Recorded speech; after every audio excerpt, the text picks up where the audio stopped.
Donc merci d'être venu pour cette conférence sans stress. Pour nos stress, on ne va pas se mettre la pression. Pour autant, on a quand même un plateau exceptionnel que je vais présenter. Donc Thierry, partenaire et CEO Sud-Express, Johannes, président et CEO Cellio, David, Global Director Retail, normal pour les deux, et donc Emmanuel, directeur général adjoint de DCM Jennifer. Donc c'est l'ado du groupe. Et donc on est tous là pour parler d'un sujet, c'est la digitalisation, mais surtout l'humain dans le cadre de cette digitalisation. Parce qu'on a quand même trop tendance à penser que digitalisation veut dire e-commerce. Alors c'est vrai, mais les conséquences sont beaucoup plus fortes finalement dans le physique de l'e-commerce que ce qu'on pourrait penser finalement juste lié aux équipes e-commerce. Alors avant d'aller sur le retour d'expérience, on va déjà parler de qu'est-ce que c'est le stress, parce qu'on apparaît quand même... On essaye d'être assez discret, étonnamment. Les startups aiment bien en général se montrer, nous on préfère travailler. Et donc dans ce cadre-là, nos stress, c'est quoi? C'est le coach de votre croissance et je vais expliquer rapidement. Bon, la digitalisation, on sait tout ce que c'est, mais finalement, on voit ça comme une opportunité. Ça a fait le client, enfin, tout le monde peut être le client potentiel de tout le monde. Donc ça paraît au début extraordinaire et ça l'est. Mais ça a aussi créé une hyper concurrence très très forte, puisque votre client est aussi le client potentiel de tout le monde. Et c'est une complexité aussi très forte qui a brouillé la compréhension de vos clients et de votre performance. On en vend sur l'e-commerce, on en vend sur les marketplaces, la vôtre, celle des autres, dans les magasins, dans les concepts. On a parlé des pop-up, à l'international, en France, avec des affiliés, parce qu'on fait rentrer de plus en plus de partenariats aussi. À la fin, on se demande vraiment qui vend quoi, qui achète quoi et comment adresser tout ça. La solution, étonnamment, on va vous dire d'abord à ce qu'on ne croit pas. On ne croit pas en fait à l'automatisation par l'IA. Alors pourquoi? Parce que c'est vrai que c'est un point, c'est devenu tellement complexe qu'on s'est dit, comme j'y comprends plus rien, on va prendre des logiciels extraordinaires qui font tout à la place des gens. Grâce à quoi? Le mystère de l'IA. Bon, on sait tous qu'au final, je vous attends, passez une commande et faites votre collection par l'IA, on en reparlera, ça va être assez drôle. Pourquoi? Parce que l'humain est très important et l'humain restera malgré tout la clé là-dedans. Par contre, il faut lui simplifier l'accès à l'information et surtout, il faut augmenter la réactivité. Quand vous avez une guerre comme l'Ukraine qui se déclenche alors que vous ne pensiez même pas que c'était possible un mois avant, vous imaginez la réactivité que vous devez avoir pour tout réorienter par rapport à ça. Quand vous avez une marketplace qui du jour au lendemain peut décider de vous pousser, voire ne plus vous pousser, il faut avoir aussi une très grande réactivité par rapport à ça. Une réactivité par rapport à quoi? Par rapport aux attentes clients. Évidemment, ce qui reste la clé du retail, c'est ce que veut votre client. Ça paraît simple, mais c'est quand même le B à bas. Et c'est vital. Pourquoi c'est vital? C'est vital pour votre rentabilité, parce que tout ça coûte très cher. Il faut être efficace. Mais c'est surtout vital pour vous différencier. Dans un secteur d'hyperconcurrence, il n'y a qu'une solution, c'est la différenciation. Utiliser du social shopping et compagnie, c'est très bien, mais tout le monde va le faire. Donc, si vous n'avez pas quelque chose pour vous différencier, vous ne ferez que payer quelque chose dont vous serez très déçu au final du ROI. Et donc, pour ça, nous avons décidé de prendre une mission. Et notre mission, c'est de faire en sorte de reposer, de donner à l'humain en fait les moyens, et par ça en challengeant en permanence sa performance, et vous allez voir comment, avec des attentes clients révélées par l'IA. Là, l'IA intervient, mais elle intervient pour vous aider en fait, elle intervient pour pas faire à votre place. Alors, qu'est-ce que ça veut dire? Il y a 3 piliers pour ça. Il y a la voix du client, une intelligence retail et une application universelle. La voix du client, c'est quoi? Bon, si vous allez demander à un client ce qu'il veut, vous avez autant de chances d'avoir la solution qu'aller voir un magasin et lui demander qu'est-ce qu'il faudrait faire pour que ça marche mieux. Vous aurez des milliards de choses, mais au final, la vraie idée, elle ne viendra jamais de là. C'est pareil pour le client, sauf qu'en fait, il ne vous le dit pas, il ne saura peut-être même pas vous le dire, mais il vous laisse des millions d'indices, des millions de traces que la digitalisation vous permet d'avoir. Et ça, c'est un point fort. Le ticket de caisse, les recherches Internet, enfin, vous le savez plus que moi. Donc, par rapport à ça, qu'est-ce qui va se passer? On va analyser ces attentes clients et on va challenger votre performance, c'est-à-dire tous vos stocks, toutes vos ventes, votre façon de présenter, votre façon de communiquer, on va tout challenger avec un coach digital qui, lui, va détecter en permanence qu'est-ce qui se passe, pourquoi ça se passe et qu'est-ce qu'il faudrait faire pour que ça aille mieux. Mais quand je dis ça, c'est-à-dire que vous avez plusieurs points. Vous avez le feed qui va vous permettre immédiatement en fait, de savoir d'où vient votre performance ou votre contre-performance. Souvent, on s'attache à la contre-performance, mais la performance, c'est bien aussi. Hein. Des fois, quand ça marche, le pire, c'est de ne pas savoir pourquoi, parce que si on ne sait pas pourquoi, on ne peut pas le pérenniser. La Profit Factory, qui va donc à un point à venir, qui en fait analyse en permanence et qui vous détecte tout de suite les opportunités de gain et des opportunités chiffrées. Et puis enfin, notamment pour les magasins, un sparring partner. Un sparring partner, c'est quoi? Imaginez, vous voyez bien Waze. Waze, c'est votre sparring partner pour conduire. Il vous dit non, il ne faudrait pas aller là, il faudrait plutôt aller à droite, vous allez gagner 5 minutes. Il faudrait là plutôt, là, il faudrait sortir. C'est la même chose, mais imaginez la même chose pour le magasin. C'est-à-dire, ah là, j'ai regardé, tu ne vends pas assez ce produit, il est peut-être mal marché, tu ne pousses pas assez cette promotion. Regarde, les meilleurs magasins, ceux qui réussissent la performance, c'est parce qu'ils font ça. Ou tu n'identifies pas assez clients, ou tu ne portes pas assez, tu ne demandes pas assez le double opt-in. Pour le coup, tu ne le vois pas tout de suite le problème, mais ça viendra plus tard, parce qu'un client qui n'est pas identifié, à la fin, c'est irrévocable. C'est quelqu'un qui ne reçoit pas la newsletter, qui ne revient pas en magasin. Ce n'est pas juste quelqu'un qui ne commande pas sur Internet, il ne sera pas omnicanal. C'est aussi avoir dans le mind la marque. Donc ça sert beaucoup plus au magasin finalement que ça sert au digital si vous regardez les ratios de pourcentage. Et donc, ça, c'est aussi dans une application. Hop, elle va trop vite, cette appli. Et donc, une application, parce qu'à un moment donné, il faut aussi pouvoir voir les choses. Et c'est une application universelle et simple. Et pour autant, elle est simple et il y a tous les résultats analysés de l'entreprise. Ça part de la performance produit, la performance style, des équilibres d'offres, la valeur des clients, le suivi d'approche, la performance des stocks avec le niveau de service, la performance des magasins, la performance digitale, la performance des marketplaces. Et ce n'est pas juste, vous pouvez voir. C'est tout ça est challengé en temps réel par rapport aux attentes du client. Là où il se trouve dans ce cadre-là. Ce n'est pas le même client en marketplace, ce n'est pas le même client à Paris qu'à Nice, ce n'est pas le même client en Italie que le client aux États-Unis, voire même aux différents États. Et c'est ça qui est important. C'est un challenge en permanence d'absolument tout pour aller chercher des gains. Et pas juste vous montrer une information, parce que vous n'aurez jamais le temps de regarder tout ça si je vous donne ça à disposition. Et donc, derrière, par rapport à ça, évidemment, c'est des gains, on en reparlera, c'est des gains à tous les niveaux, pas juste de chiffre d'affaires, c'est des gains de stock, des gains de rotation, des gains de démarque, des gains de... Parce que, en fait, quand vous impliquez toute l'entreprise, de l'actionnaire jusqu'au vendeur, dans l'optimisation de la performance, évidemment, c'est sur tous ces niveaux que vous gagnerez. Alors, tout ça, c'est bien, c'est des beaux slides, c'est un peu de blabla quand même. Et là, on a des gens du vécu qui vont pouvoir nous faire un retour d'expérience, certains depuis 2 ans déjà. Donc, quand je dis c'est un retour, c'est un vrai retour. Et puis d'autres, c'est un peu plus récent. Alors, j'ai commencé, Johannes, j'espère que ton micro marchait bien. Normalement, bonjour à tous, ça marche. Ah, super. Alors, Johannes, président de Cellio et grand retourneur de situation, parce qu'il y a quelques mois, voire années, on parlait de Cellio, mais pas forcément dans les titres de Success Story. Et pour autant, maintenant, on a changé de page dans le journal et on y est vraiment. On l'a vu, la digitalisation touche tout. Aujourd'hui, il y a des gens en France qui ont des concurrents qui sont en Chine, dont le fournisseur et le vendeur est sur le marché de Canton et ce concurrent est à votre porte à Cholet, s'il faut. On voit, il y a les marketplaces. Enfin bref, la digitalisation est très forte. Mais pour autant, est-ce que on se dit, nous on dit finalement la solution dans ce monde digital viendra toujours de l'humain.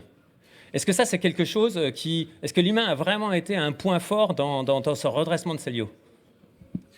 Alors, j'aime bien quand on parle de digitalisation plutôt que de laisser penser qu'on est dans un monde de plus en plus digital qui laisserait penser qu'on serait toujours plus froid, toujours plus e-commerce, toujours plus déshumanisé. Clairement, on est dans un contexte où, chez Cellio, et je pense sur le retail au global, la digitalisation est au service de l'humain. Elle est au service de nos clients. Au service de nos clients, on a chez Cellio 63 ou 64% des clients qui viennent préparer leur visite magasin sur nos sites, sur nos réseaux sociaux. Et elle est au service des clients quand ils font du click and collect. Elle est au service des clients quand ils choisissent finalement de consommer comme ils en ont envie. Elle est aussi au service de nos magasins, parce qu'on a aujourd'hui des magasins qui sont plus éclairés. On a des magasins qui ont une visu sur le stock global de l'entreprise. On a des magasins qui ont des visus sur ce que sont les attentes des clients, sur ce que sont les retours des clients en instantané avec Nostress. Et puis, bien évidemment, c'est aussi au service et des magasins et des clients. Quand on partage sur les réseaux sociaux, et nous, on en a fait un axe très très fort de notre tournement, les drops produits, les événements. Donc, plus jamais, tout l'écosystème digital, pour nous, il est au service de l'humain.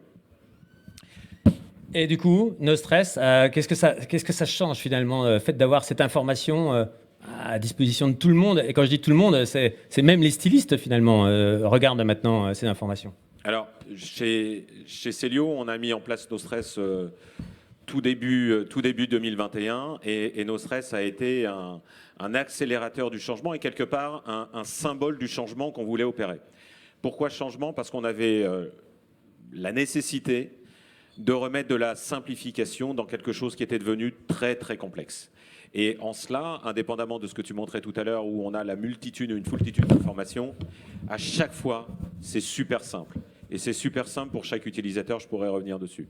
La deuxième chose, c'est qu'on a besoin aujourd'hui de...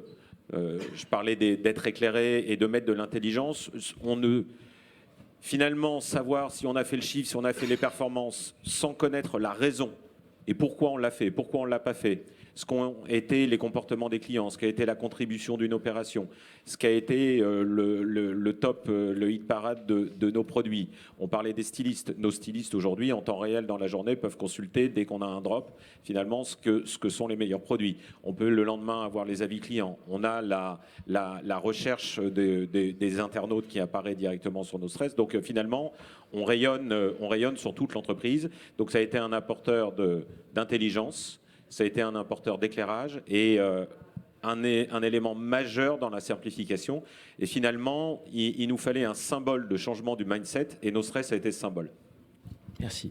Emmanuel, donc Jennifer, hein, comme je l'ai dit, la de l'étape, donc DCM Jennifer qui a aussi un petit temps de tempête et puis un gros plan de transformation. Un peu en anticipé par rapport à Célio, parce que là, vraiment, avec Jennifer, on est dans le client historique, l'étape historique de l'étape pour Nostress. Hein, c'est vraiment, ça a été notre révélation commune au départ. L'ado, j'ai dit l'ado, mais c'est presque une erreur, parce qu'il n'y a pas une ado, en fait. Hein. Alors, tous ceux qui ont des enfants savent bien qu'il n'y en a pas un qui se ressemble, mais même globalement, on a quand même des très, très grosses différences là-dedans. Comment avec Nostress, vous avez pu appréhender ça dans l'entreprise, en fait?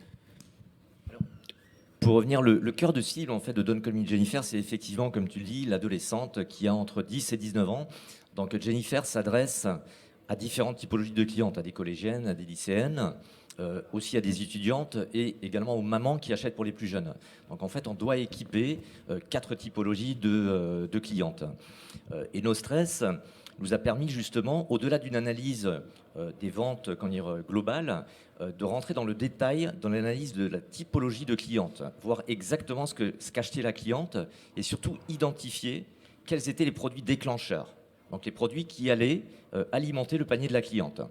Donc ça, c'est quelque chose d'important. Donc on a une notation des produits. Donc les produits sont notés Star, Gold, Niche, Bad. Donc ça nous permet d'identifier les produits et derrière en magasin de repositionner les produits en fonction de notre cible. Donc le gros point fort de Nostress et ce en quoi Nostress nous a aidé, c'est d'adapter finalement notre offre à notre cible. Et comme l'a dit Johannes, le gros plus en fait de cette application, c'est la simplicité. Toutes les informations sont simples, accessibles à tous, aussi bien aux équipes magasins qu'aux équipes du siège. Et ça permet réellement d'augmenter l'efficacité et la réactivité de nos équipes. Donc c'est vraiment un outil au service des clientes et au service des équipes magasins. Et alors, juste, je vais rebondir pour expliquer le score. Hein, donc, c'est un score qui, lui, est calculé par une IA qui permet effectivement de savoir si un produit déclenche des achats ou est plutôt en position de complémentaire. Et il peut être niche aussi, c'est-à-dire qu'il déclenche, mais auprès de pas assez de personnes. Et il peut être bad, pas assez auprès de personnes, il ne déclenche pas en plus. Bien sûr. Et ça, c'est important parce qu'effectivement, quand vous êtes visuel merch, Vous cherchez pas à mettre en avant les produits qui vendent le plus, mais vous cherchez à mettre en avant les produits qui font rentrer dans le magasin et les produits qui déclenchent les achats. Et puis les complémentaires, il faut qu'ils soient pas trop loin. En même temps, et souvent on peut se tromper si on fait une analyse juste de quantité en fait. Ouais. Et là, concrètement, No Stress nous a permis, par exemple, quand on a eu un certain désamour de la cliente lycéenne, en fait, la cliente qui a entre 15 et 19 ans, sur une certaine catégorie de produits, en l'occurrence la pièce à manche. Et grâce à No Stress, on a pu voir effectivement qu'il nous avait manqué un trend, en fait, un produit tendance qu'on avait eu la saison précédente, mais qui ne nous a pas permis, cette saison, effectivement, de repasser sur les chiffres de l'année précédente. Thierry, Sud Express. Une enseigne historique. J'ai entendu tout à l'heure le terme de patrimonial, et c'est vrai, c'est une française qui est très humaine à la base. Donc on pourrait croire en fait qu'une solution comme No Stress n'a pas d'intérêt pour Sud Express, qui est humain dès le départ et toujours dans l'âme. Oui, alors, on est une petite PME familiale, on fait environ 50 millions d'euros. Comme toute petite entreprise, on n'a pas grand-chose, on a peu de gens. Et surtout, on a de la data, mais on ne sait pas quoi en faire.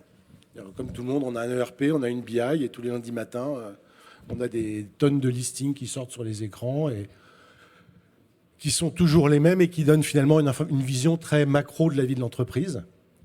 Et moi, ma recherche, c'était de dire, on a besoin d'une vision micro et d'une agilité et d'être en temps réel. Tous nos outils aujourd'hui sont dans le cloud, et il n'y a pas de raison de ne pas avoir tout le temps, toute la semaine, y compris le week-end malheureusement, nos informations et savoir où on en est. Et en fait, No Stress, alors c'est extrêmement riche, je dirais que c'est presque trop riche parce qu'il y a trop d'informations presque pour chacun des utilisateurs.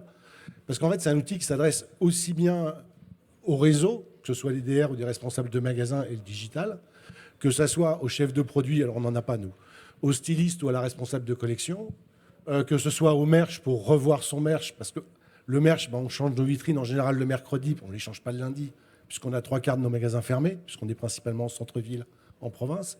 Donc on n'a jamais une analyse, par exemple, des résultats du merch le lundi, puisqu'on les a du lundi au lundi, et pas de peau, la vitrine, elle est faite le mercredi. Donc maintenant, on peut regarder du mercredi au mercredi, c'est tout bête, mais ça change complètement la vie de la fille du merch. Donc comme ça, elle jettera un rapide coup d'œil dans No Stress, elle refait son merch, elle voit ça a performé, ça n'a pas performé, elle se prend du mercredi au mardi, et voilà.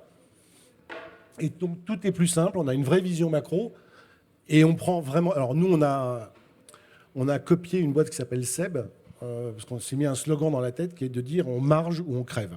Parce qu'on est dans un monde où, alors surtout maintenant avec l'inflation, on ne peut pas se permettre de ne pas marger. Tu sais que tu es dans les startups ici, on ne comprend pas trop ce que tu viens de dire là. Oui, mais quand on est un bidet à 45 ans... on a X millions de salaires à payer tous les mois. Même chose pour les loyers. Les loyers, vous savez, il y a un ILC, ça augmente maintenant de 3% tous les ans. Le SMIC, c'est la majorité de nos vendeuses, ça augmente aussi, et ça va bientôt arriver à 4-5%. Donc on ne peut pas se permettre.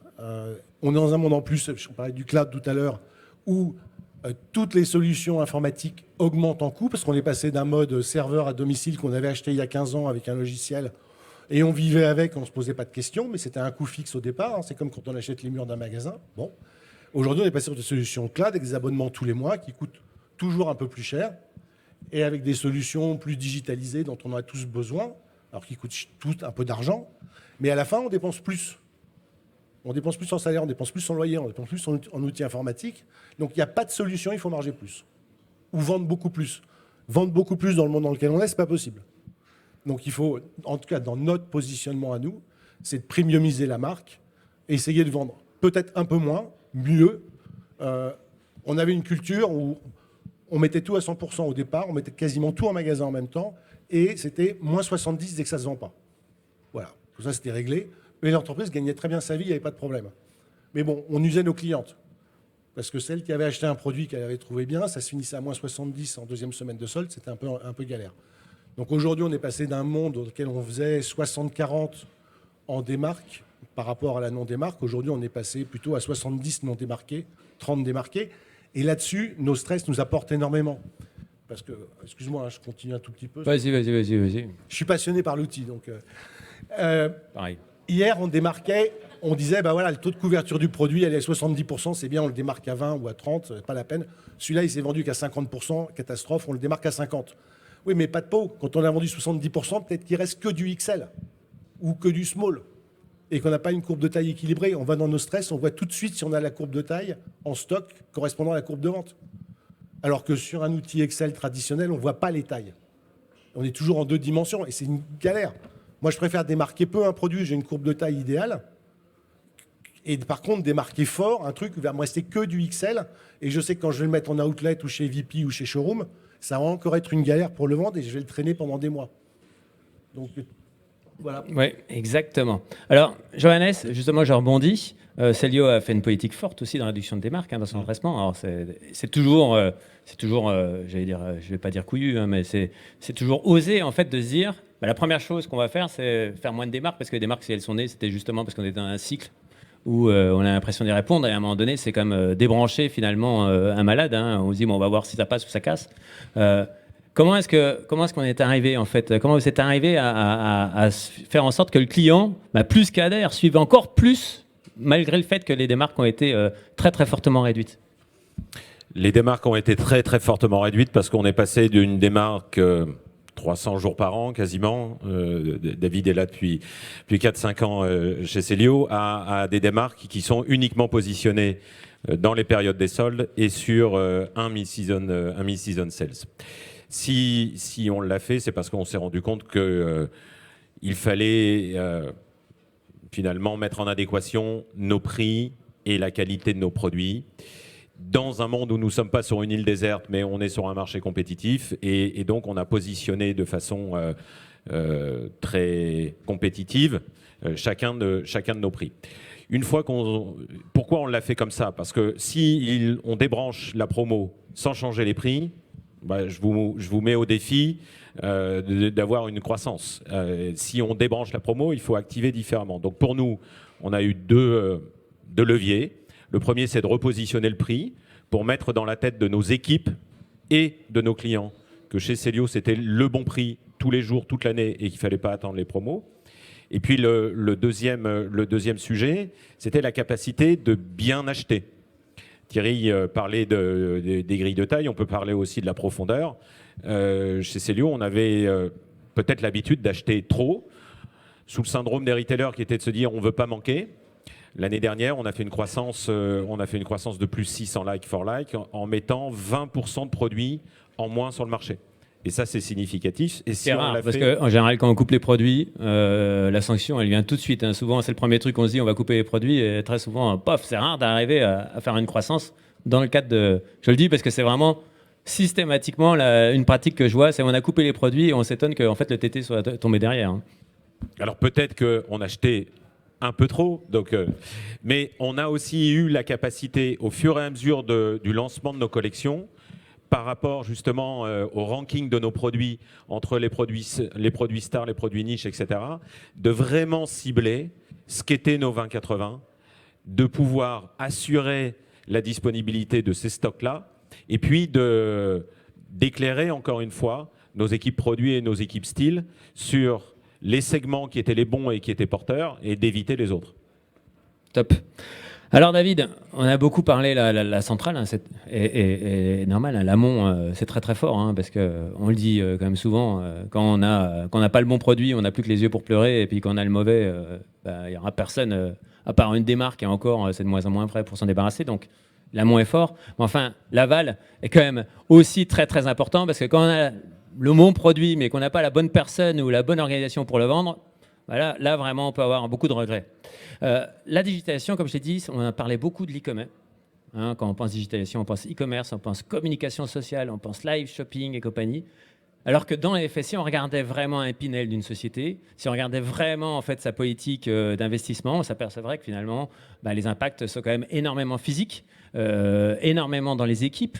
Une équipe e-commerce, ça va être 50 personnes, une équipe magasin qui va être touchée par la digitalisation, c'est des milliers de personnes. Et donc, ça a un impact très fort en magasin. Alors, avec Cellio, vous avez été un des premiers à mettre en place le sparring partner dont je parlais. C'était vraiment le Waze finalement du magasin sur ses objectifs. Je rappelle, c'est en fait un outil qui va utiliser tous les magasins comparables C'est-à-dire aussi bien en off, en distance, en météo, pour finalement en temps réel détecter chez les meilleurs qu'est-ce que le client veut à l'instant et que le magasin guidé n'utilise pas assez. Donc c'est un coaching en temps réel derrière, donc ça veut dire en permanence, finalement on est coaché avec des informations. Comment est-ce que le magasin il vit ça? Ben, déjà, juste si on revient sur la notion de centrale, il y a peut-être un point qu'on n'a peut-être pas abordé et qui me semble essentiel. Si on a tous à peu près 20-30 ans de retail derrière nous, et ce que j'ai envie de témoigner aujourd'hui, c'est que No Stress a été une révolution pour l'entreprise. Et je pense qu'on peut le dire une fois qu'on l'a vécu. Au quotidien, quand on fait une réunion, nos lancements de semaine le lundi, nos comex bimensuels ou mensuels, ben on a beaucoup de reports à aller chercher sur différentes BI, par le contrôle de gestion, etc. La force de No Stress aujourd'hui, c'est qu'elle embarque 100% de l'entreprise. C'est-à-dire que vous avez toutes les fonctions de l'entreprise qui sont réunies sur un seul et même outil. Donc en fait, vous n'avez plus à aller chercher à X endroits dans le RP, dans les BI, de l'information pour sortir de la data et de la donnée. Vous avez tout centralisé, que ce soit sur le style, que ce soit sur les achats, que ce soit sur les organisations en termes de retail, des opérations et la finance. Donc du coup, c'est un facilitateur pour l'entreprise, un gain de temps qui est assez considérable. Et je crois qu'à un moment donné, on a tous rêvé, on s'était tous dit un jour, putain, ça serait génial qu'on puisse voir en temps réel à qui je vends ce produit-là, quel âge il a le client qui achète ce produit-là et avec quoi il achète. Bon, ben, vous cliquez et vous l'avez en temps réel. Et si vous n'êtes pas en temps réel, vous pouvez l'avoir au pire le lendemain matin.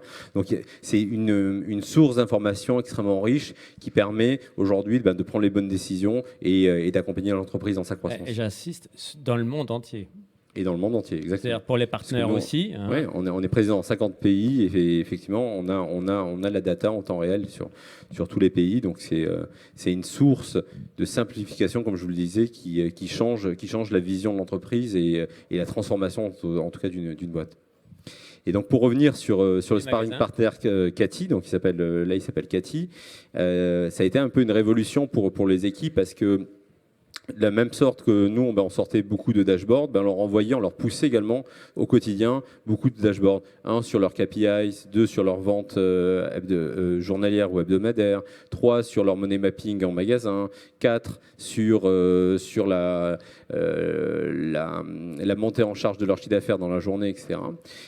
Aujourd'hui, il y a 2 aspects en magasin qui sont forts. Le premier, c'est la homepage, cette fameuse homepage où vous allez retrouver votre lancement de journée. Tu le faisais le point avec Waze. Waze, pourquoi on est tous fans de Waze? Parce qu'il va vous donner le chemin le plus simple pour arriver à destination. Et Cathy en magasin, c'est exactement ça. Ça vous donne le chemin le plus simple pour arriver à votre objectif. Donc vous avez 10 000 € à faire. Et il va vous le découper sur 3 objectifs qui sont votre panier moyen, votre taux de transformation et votre indice de vente. Et il va vous dire comment vous allez le composer là-dessus. Et en cours de journée, la force de l'outil, c'est qu'il va prendre votre magasin, il va le comparer avec un panel de magasins représentatifs en se disant, bien, vous avez le même chiffre d'affaires en moyenne, le même trafic, la même météo, la même fréquence de visite et il va aller regarder ce que vendent les autres magasins au même moment et vous dire vous êtes en retard sur votre taux de transformation, voilà ce que les autres magasins sont en train de vendre. Donc si vous poussez la vente de ce produit-là en ce moment dans l'heure, vous devriez regagner du TT. Et effectivement, ça fonctionne bien et les équipes en sont relativement très, très fans.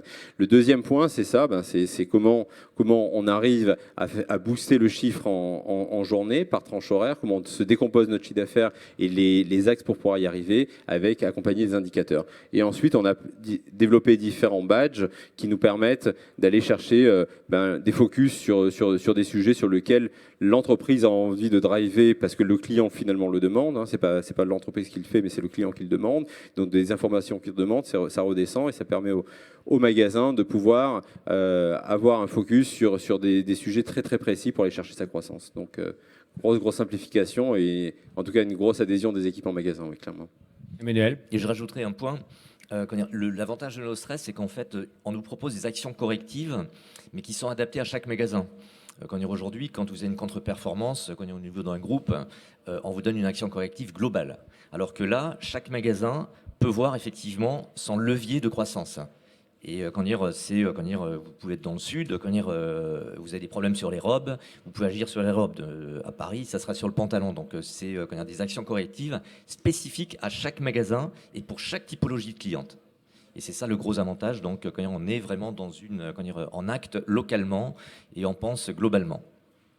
Si je peux rebondir sur le sujet, ça a une autre vertu. Tout ce que viennent d'évoquer David et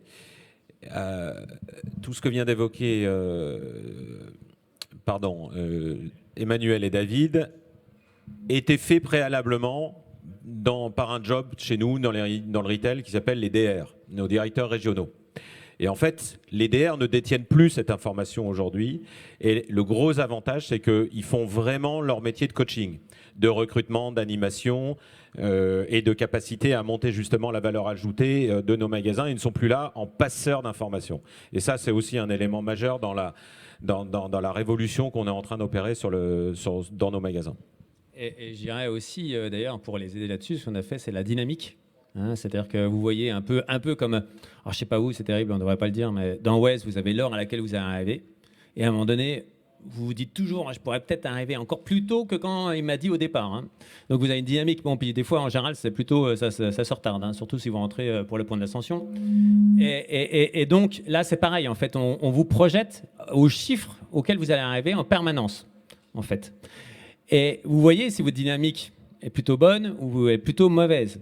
Et donc l'avantage, c'est que le DR le voit aussi et peut très bien se dire, bon, le magasin, il y a un problème, mais il est sur une bonne dynamique. Donc finalement, je vais le laisser, il s'en tire tout seul. Celui-là, par contre, peut-être qu'il y a des congés, il a un problème de zoning et compagnie, et là, il va intervenir. Mais c'est du coup qu'il a à intervenir que dans certains magasins, et il a immédiatement la situation, parce qu'il n'a pas besoin d'analyser, il sait immédiatement, voilà ce qui se passe. Voilà mes conseils derrière, voire mes renforcements, parce que vous pouvez aussi demander l'aide, finalement, suivant votre organisation, d'un autre magasin qui est proche, qui aura un DR, enfin un directeur pour l'aider. Alors, Emmanuel, là-dessus, parce que c'est plein d'informations. Le magasin Jennifer, quand je suis arrivé, on m'a dit, tu sais, chez Jennifer, on ne vend pas. Chez Jennifer, on encaisse et on met finalement les produits, mais surtout toutes les actions qu'on donne au magasin en disant fais ceci, fais cela et compagnie, dit ça. Surtout, il ne faut pas le dire en magasin parce que là, notre consigne, c'est chez Jennifer, c'est le client finalement, c'est du mass market aussi, qui est très actif. Est-ce que ça a quand même un sens du coup d'aider le magasin, d'un magasin qui a des actions, qui a finalement des leviers sur le client par nature très limités? Ça l'aide totalement parce qu'en fait, ça simplifie sa tâche. Il n'y a plus besoin d'analyser. En fait, les équipes en magasin se recentrent, je dirais, sur l'essentiel puisqu'on leur propose des actions correctives. Donc, c'est beaucoup plus simple pour eux et c'est un gain de temps énorme. Ça leur permet d'être très réactifs et de pallier à un manque de chiffres, à une difficulté. Donc, c'est beaucoup plus efficace.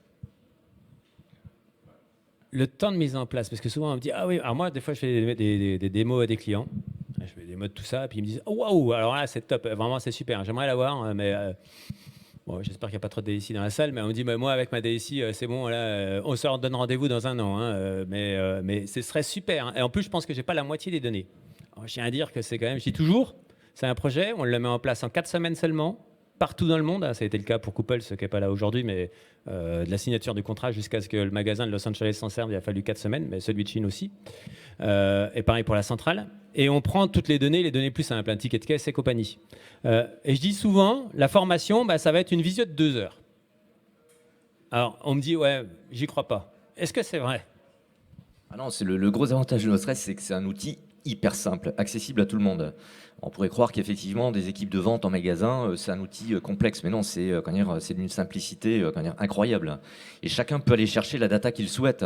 Parce qu'on disait, effectivement, il y a pléthore d'informations, mais en fonction de votre métier, que vous puissiez être styliste, contrôleur de gestion, ou directeur régional ou vendeuse, vous avez accès à la globalité de ces informations, mais vous pouvez aller pêcher l'information qui va vous permettre d'être plus efficace dans votre métier. Et du coup, Thierry, tu as viré ton contrôle de gestion?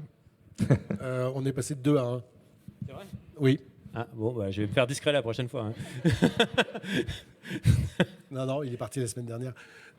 Non, ouais, ce que dit Emmanuel, c'est très vrai, c'est extrêmement riche. Donc, après, nous, on n'a pas eu de visio. On s'est formé tout seul. T'es venu Ah ouais. après. Je suis venu, vous êtes à 500 mètres des bureaux quand même. Mais non, c'est vrai qu'on a réussi à mettre l'outil en place en 4 semaines. Enfin, vous avez réussi à mettre l'outil en place en 4 semaines. Ça tourne tout seul. C'est extrêmement intuitif. Après, par métier d'utilisateur, il faut aussi que la direction générale, globalement, insiste avec chacune des équipes sur ce qu'il doit regarder et pourquoi il doit le regarder. Et puis aussi, je veux dire, dans des soucis de confidentialité, on peut paramétrer nos stress pour que tout le monde n'ait pas la même information. Par exemple, si on ne souhaite pas visualiser la marge dans certaines parties des équipes, la marge brute ou la marge nette. Ou la contribution des mags, hein, on a même la contribution des contribution des magasins. Hein. Certains donnent accès à 2-3 lignes du PNL, hein, comme Salio, puis d'autres, pas du tout. C'est une politique d'entreprise. Hein. Justement, alors ça, c'est un point. Peut-être que, du coup, Johannes, tu pourras me répondre. On me dit, quand je fais une démo, on me dit « Ah, mais alors, tout le monde va voir tout ?»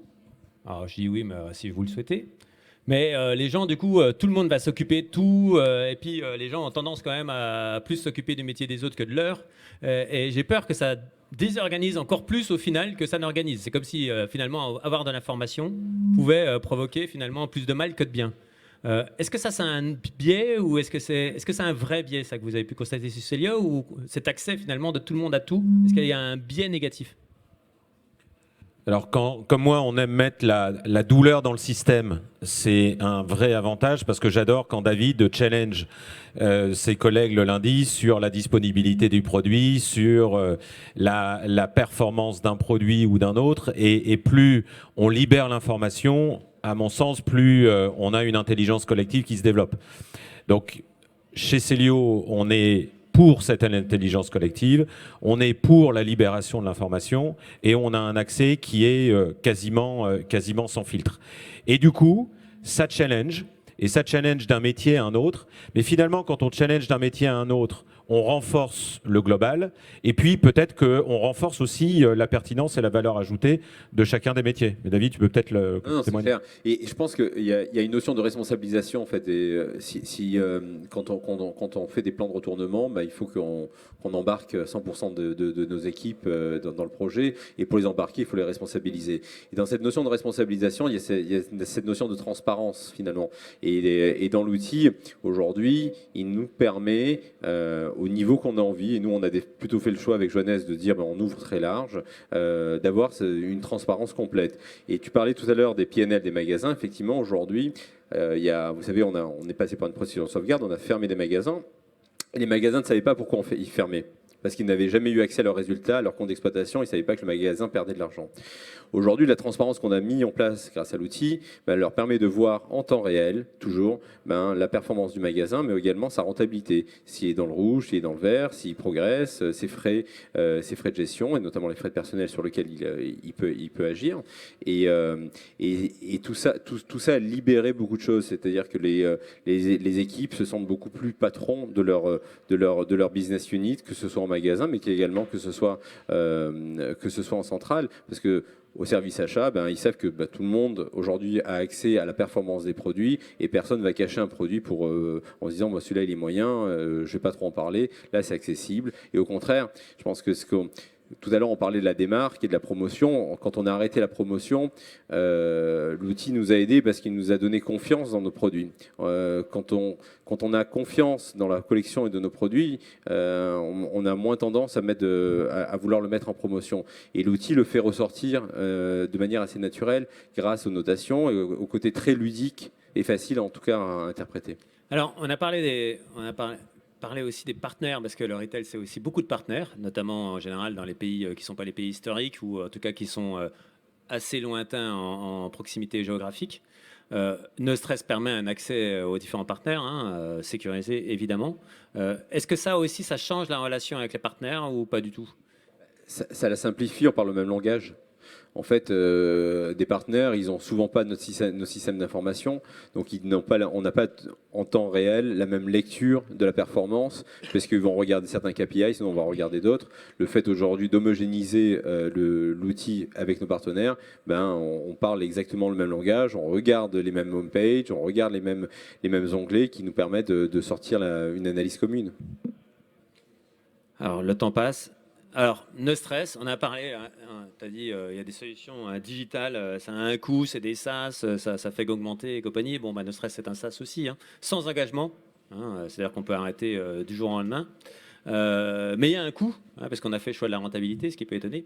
Et évidemment, si ça a un coût, il faut qu'il y ait un gain. Et c'est difficile dans la période actuelle, des fois, d'analyser des gains, parce qu'en plus, on joue sur les points. On va dire, ah oui, le jour où ça marche super bien, tout le monde pense que c'est grâce à lui. Le jour où ça va pas, bon. En plus, dans le Covid, l'inflation russe, enfin, en ce moment, c'est quand même, c'est le grand 8 hein, dans les résultats en permanence. Donc, du coup, moi, j'ai 2 indicateurs en général. Hein, déjà, le premier indicateur en général, quand même, c'est quand quelque chose ne sert pas aux gens, ils ne l'utilisent pas. Et ça, on peut voir, et même l'Apple Watch, en général, les gens, hein, très vite, quand ils sont déçus, ils ne la rechargent plus. Hein, parce que Donc on voit bien qu'à un moment donné, ça passe. Et d'ailleurs, j'ai fait beaucoup de projets data ou extraordinaires hein, dans une autre vie. Et il fallait, on appelait ça la conduite du changement, hein, donner coup de fouet aux gens pour qu'ils l'utilisent, malgré le fait qu'ils disaient que c'était super. Moi, j'ai remarqué, on suit notre indicateur numéro 1, c'est le taux d'utilisation. Alors, je sais, par exemple, alors je vais donner un chiffre, mais par exemple, chez Cellio, je sais que la solution est utilisée plusieurs dizaines de milliers de fois sur Cellio par semaine. Et en général, c'est par personne des dizaines de fois par jour. Hein. Donc on voit, et ça n'a jamais diminué. Hein. Certaines personnes arrivent à des centaines. Hein. Et nos femmes et nos enfants détestent nos stress. c'est nos stress selon un spectre de vision. Mais en termes de gains financiers aussi, parce qu'on pourrait très bien dire, c'est fantastique, hein, je regarde Netflix aussi beaucoup et ça ne me rapporte rien, ça fait quand même coûter quelque chose. Mais en termes de gains, est-ce que ça, d'après vous, même sans faire des études incroyables, est-ce que ça vous rapporte de l'argent? Est-ce qu'au final, vous gagnez, vous avez la sensation que vous gagnez de l'argent? De façon... C'est compliqué à dire, de donner un chiffre en disant la croissance elle est portée par temps grâce à nos stress. Ce qu'on voit au quotidien... c'est que de façon micro, on arrive à sortir, à extraire des informations qui nous permettent de mettre du changement. On peut penser à des modulations de magasins, des assortiments de modulation magasins, où on voit des comptes performance par rapport à d'autres magasins. Et quand on zoome dessus en 2 secondes, vous avez la réponse à votre question. Donc à vous d'agir derrière, à l'humain derrière de prendre la bonne décision et d'agir. Et tout ça, c'est de la croissance en fait. Donc c'est une multitude de petites actions qu'on va faire dans l'analyse qui nous permettent d'actionner. Pour le magasin, je pense que clairement, oui, il y a un gain. Le gain, il est ici. Hein. D'ailleurs, tu le mets dans les badges. Le magasin peut se projeter sur le gain potentiel qu'il peut aller chercher s'il met l'action en place. Donc oui. Oui, parce que je l'ai dit, quand je dis qu'il y a des gains, on ne dit jamais il y a des gains. On dit vous avez tant d'euros ou de devises locales à aller chercher en fait. Hein. Parce que le but, c'est d'ailleurs à chaque potentiel, on l'estime pour être capable de vous dire, mon malin, tu peux gagner 400 euros, là tu peux en gagner 5, laisse plutôt, concentre-toi sur les 400 en fait. Emmanuel? Oui, le stress, c'est une information simple et homogène, donc on gagne beaucoup de temps et d'efficacité, donc bien évidemment, c'est rentable. Ouais. Johannes? Quand on permet à l'ensemble de l'entreprise à ne pas subir, mais à comprendre, à être éclairé par les informations, et où on permet à chacun de passer à une action pertinente, forcément que nos stress a été contributeur dans le retournement de Cellio. On perdait de l'argent, on en a gagné en 2021. On avait perdu de la compétitivité, on en a retrouvé. Bien évidemment, il y a eu des événements sur le produit, sur la marque, etc. Mais la capacité de donner la main aux équipes, leur compréhension a été générateur de surperformance, c'est évident. Alors ça fait 5 mois, hein, même pas 4 mois maintenant chez Express. Non, ça fait un peu plus, c'était en décembre. Oh ben, le temps passe trop vite. Et alors? Non, alors nous, on était dans une dynamique de croissance. On a toujours été profitable en 45 ans, sauf en 2020, bien sûr. Donc c'est dur de l'apprécier sur le plan opérationnel, de dire ça rapporte beaucoup plus ou pas beaucoup plus. C'est vrai que dans le cadre d'augmenter la contribution de marge et de limiter la démarque, ça aide réellement. Après, on avait, nous, un sujet, parce qu'on est petit, on a 6 stylistes, assistantes stylistes, pas de chef de produit et une responsable de collection. On arrivait au point où il fallait dire on recrute une chef de produit pour aider la responsable de collection. Grâce à nos stress, on peut s'en passer. Parce qu'à tout moment, on peut regarder la courbe de vie du produit mois par mois. Donc franchement, elle n'a plus besoin de préparer des tableaux Excel d'enfer qui lui prennent des journées entières en bilan de collection. Donc ça, on économise cette personne clairement. Et ce qui va nous permettre de remplacer par une responsable RSE dont on va tous avoir besoin bientôt. Même on devrait déjà tous l'avoir en fait. Donc oui, c'est très rentable. Vrai. D'ailleurs, on songe à un aspect RSE, je n'en dirai pas plus, parce que sinon on va stresser beaucoup, tous bientôt, si on n'y pense pas. Eh ben, merci beaucoup, merci d'être venu. Et une question.